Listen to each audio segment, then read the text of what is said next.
So, this is wild.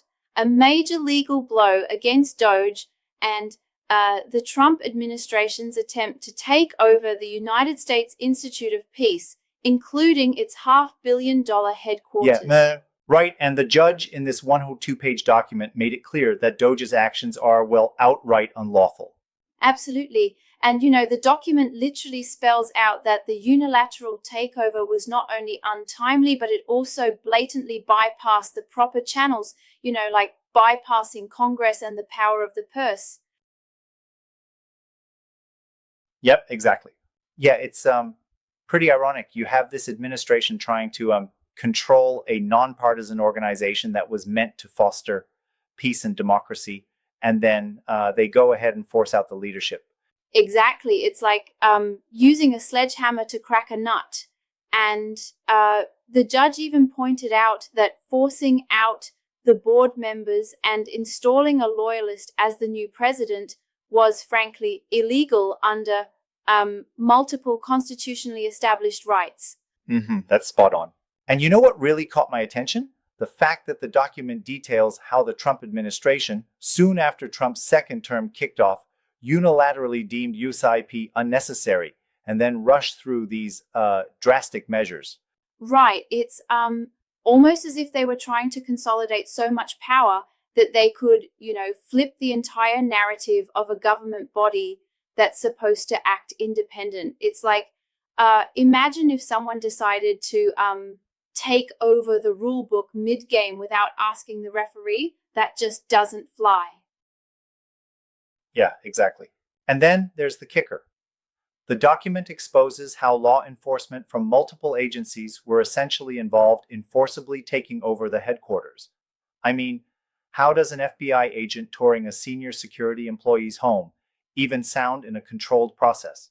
Oh, it's as if the whole process was orchestrated to speed through extra legal channels. They even mention that 4 security employees eventually bypassed the official system using a physical key when digital insane. Badges failed. Yeah, and all of this was part of a chaotic timeline, from the initial removal in March to termination notices to nearly the entire staff just a week later. The pace itself highlights an utter disregard for proper protocol. And there's a really interesting point in the document. The judge's reference to how, instead of seeking congressional approval or reprogramming appropriations, the administration just bulldozed ahead. It really calls out that power of the purse that Article 2 of the Constitution guarantees. Yeah, that definitely puts things in perspective. I can't help but think, isn't it sort of a risky move to condense all those actions into one swift maneuver? It practically undermines the intended checks and balances. Absolutely. And that's where the legal nerd in me almost does a happy dance. But it's also a cause for concern.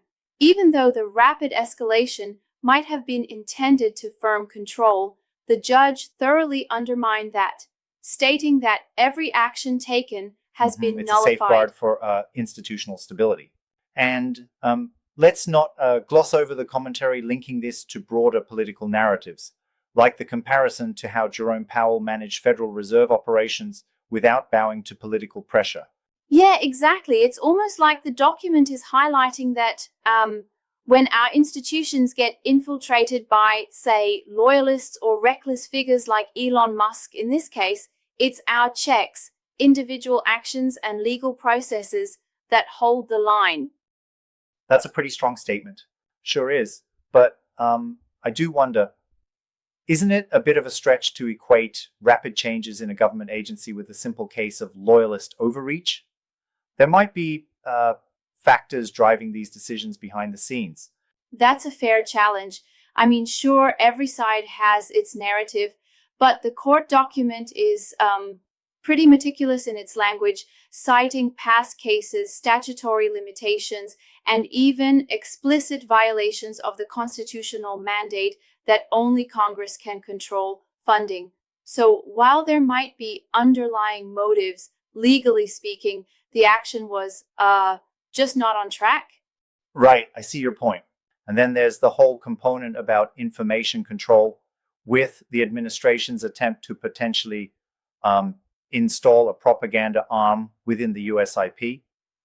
That's definitely troubling when you think about the separation between government functions and media or narrative control.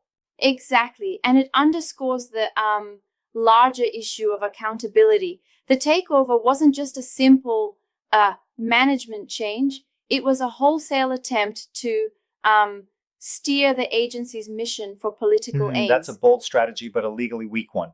And what about the commentary tying this into a broader critique of how figures like Elon Musk are behaving? It paints them as reckless, using executive power to, cut agencies like USIP or USAID.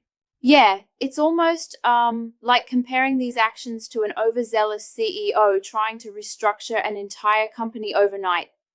Except this company is the government, and the rules were clearly not just a suggestion. Exactly, and it shows the risk of conflating efficiency with unlawful shortcuts.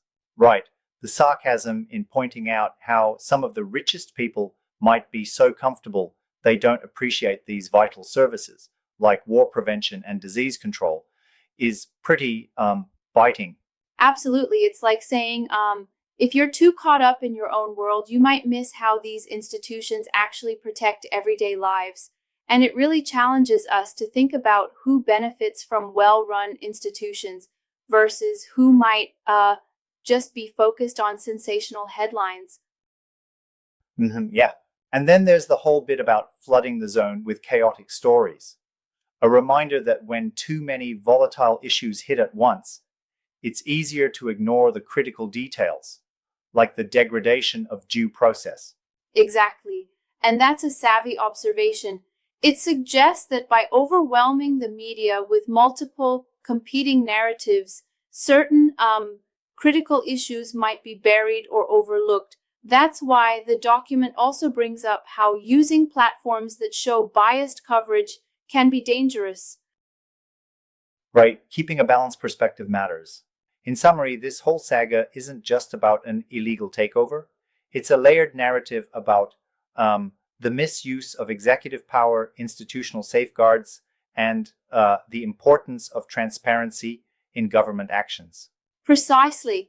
It's a wake-up call on so many fronts, legal, political, even media-wise.